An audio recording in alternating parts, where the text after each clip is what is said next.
Olá, bom dia, boa tarde, boa noite a todos aqueles que usam o material Caderno de Matemática. Nossa aula hoje é sobre a história dos números, né?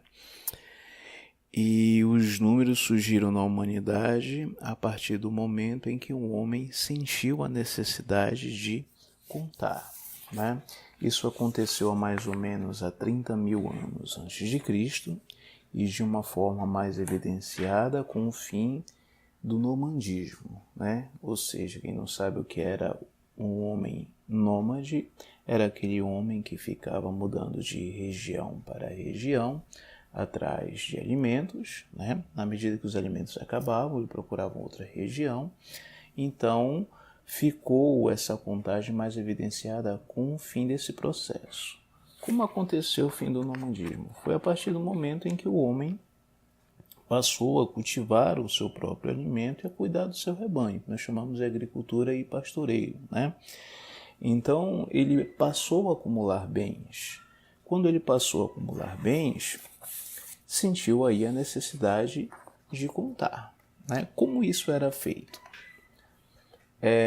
No caso dos animais, para cada animal que ia pastar, o homem fazia uma correspondência, cada animal uma pedra, né? Passava 2 animais, 2 pedras, 3 animais, 3 pedras.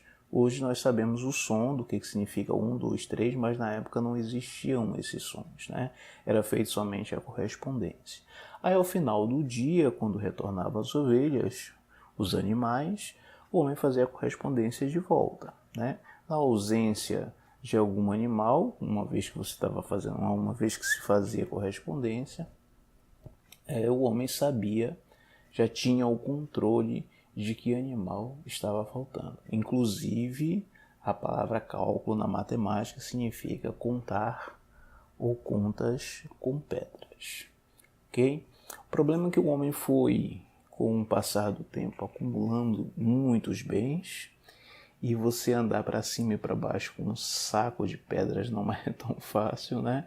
Então surgiu aí os nossos sistemas numéricos, né? Uma forma de organizar os números, uma forma de organizar e representar os números de uma bem mais eficiente do que você andar com uma sacola de pedras. Sistema de numeração egípcio. Esse sistema foi um dos primeiros a ser inventado pela humanidade, né, especificamente no Egito. Era um sistema exclusivamente aditivo, né, e os símbolos usados eram ao todo 7. Né, comparando com o nosso sistema atual, eles usavam o bastão, que no nosso sistema vale 1, o calcanhar, no nosso sistema vale 10, o rolo de corda, que no nosso sistema vale 100, a flor de lótus, que vale 1000, o dedo apontado, 10.000, o sapo, em algumas situações pode ser um peixe, tá? Vale 100.000, e o homem, se estiver desenhado, vale 1.000.000, né? Como eu já havia dito antes, o sistema é puramente aditivo, né? E nós podemos citar alguns exemplos de como é que funcionava. O 45. Observem que eu não vou fazer 45 bastões, por mais que seja uma forma aditiva, porque eu tenho um número maior que representa. Não vou usar o rolo de corda que vale 100 porque é maior, né? Tenho que usar, no caso, para o 40, o calcanhar. O calcanhar, no caso, já que o sistema é aditivo, vou usar 4 calcanhares.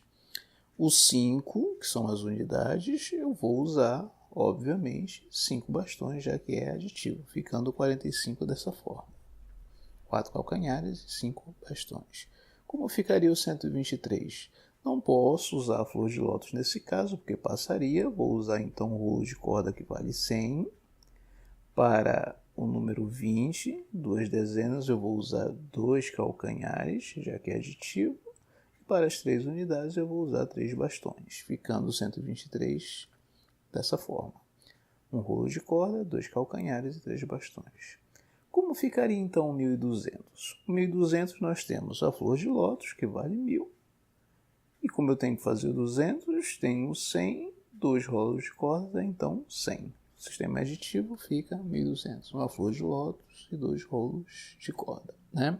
Aqui mostra a imagem rupestre, né, de registros históricos, você pode observar alguns dessas figuras representam números à época. Sistema de numeração babilônico. Esse sistema era uma mistura de base 10 com base 60, mas tinha uma vantagem com relação ao sistema egípcio. São apenas 2 símbolos. No sistema egípcio nós tínhamos 7, agora nós temos somente 2. Né? Esse aqui é o 1 e esse menorzinho aqui, um pouco na parte superior, é o 10. Né? O sistema até o número 60, aliás, melhor, até o número 59, é um sistema aditivo, exclusivamente aditivo. Por exemplo, o 1, eu vou usar o símbolo que representa o 1. Se eu quero representar o 2, eu faço 2 símbolos que representam o 1. O 3, o 4 eu vou acumulando até o 9, porque no 10 eu não vou fazer 10 símbolos que representam 1, porque eu tenho um símbolo que representa o 10. Mas continua sendo aditivo. Observem que o 11 é o 10 mais 1, o 12 é o 10 mais 2, assim até o 19, onde eu vou usar 2 símbolos do 10 para representar o 20. Aí temos o 30, o 40, que são 4 símbolos de 10, o 50, e chegamos finalmente no 60. Observem que o 60 tem a mesma simbologia, o mesmo símbolo do número 1. Né? E olha como fica o 70. Você pega o símbolo, esse símbolo agora representa o 60 e não mais o 1, e esse aqui, o 10, continua sendo aditivo, né? Só que esse cara aqui, ele quando fica à frente, observem que todos os outros demais, os símbolos que representam, para saber se é 1 ou se é 60, você tem que verificar a posição dele. Se ele estiver antes, ele vale 60. Se ele estiver depois, ele vale 1 unidade. Né? E normalmente esses símbolos eles são, para diferenciar um pouco o número 1 do 60, às vezes o tamanho também influencia. Alguns registros você percebe que o tamanho quando era 60 era um pouco maior, quando era 1 unidade era um pouco menor. Mas normalmente é a posição, se ele estiver na frente dos outros símbolos, se for o primeiro, equivale a 60, e se estiver depois dos demais símbolos, equivale a unidades. Aqui tem uma imagem de registros históricos que mostram alguns desses números aqui presentes.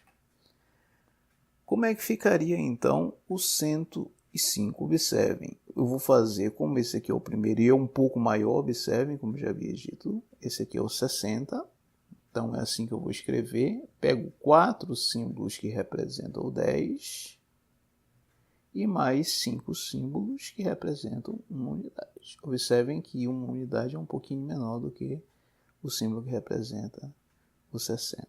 Né? Por isso que ele é dito também posicional. Tá? Aqui tem outros exemplos, o 18, aqui é o 10 e mais 8 símbolos que representam uma unidade. Nós temos aqui um 60, já que está na frente dos demais um pouco maior, e mais 30, mais 3 dezenas, temos então o número 90. Era dessa forma que funcionava o sistema de numeração babilônico. Sistema de numeração romano. Não vamos nos ater muito a esse sistema, porque todos já conhecem esse sistema, ainda é mundialmente usado, né? Em cenas de teatro, capítulos de obra, né? O nome dos papas, Olimpíadas, etc. Mas a gente ainda usa ainda sistemas de numeração. Né? O 1 era representado à época por esse I, né? O V é o 5, o X é o 10, o L é o 50, o C é o 100, o D é 500 e o M é o 1000. Esse sistema era tanto aditivo como subtrativo e também posicional. Né? Aditivo, quando você tinha o maior primeiro e os menores em seguida, então você adicionava, né? O X vale 10 e os 3 I's valem cada um uma unidade, então temos em 3. Né? Quando o menor vem primeiro e o maior vem em seguida, aí nós temos então uma subtração. Como o X vale 10 e o Y vale 1, nós temos então um 9. Ou seja, esse sistema, além de aditivo subtrativo, era também posicional. Sistema de numeração indo-arábico. Esse sistema recebe esse nome porque foi inventado pelos hindus e foi amplamente divulgado pelos árabes. Daí o nome indo-arábico, né? É o nosso sistema de numeração atual. Foi quando começou a utilizar o zero na matemática, né? Todo esse tempo até o presente momento, né, a matemática não tinha uma representação para o zero. Observem que o sistema egípcio, o sistema babilônico e os sistemas de numeração romano não tem o zero como representação, né? Só a partir desse sistema aqui que o zero passou a ser usado na matemática, tá? São os nossos números atuais, observem os nossos números aqui, né? Para ser mais específico, os nossos algarismos. Observem que eles sofreram bastante transformações até chegar ao que é, né?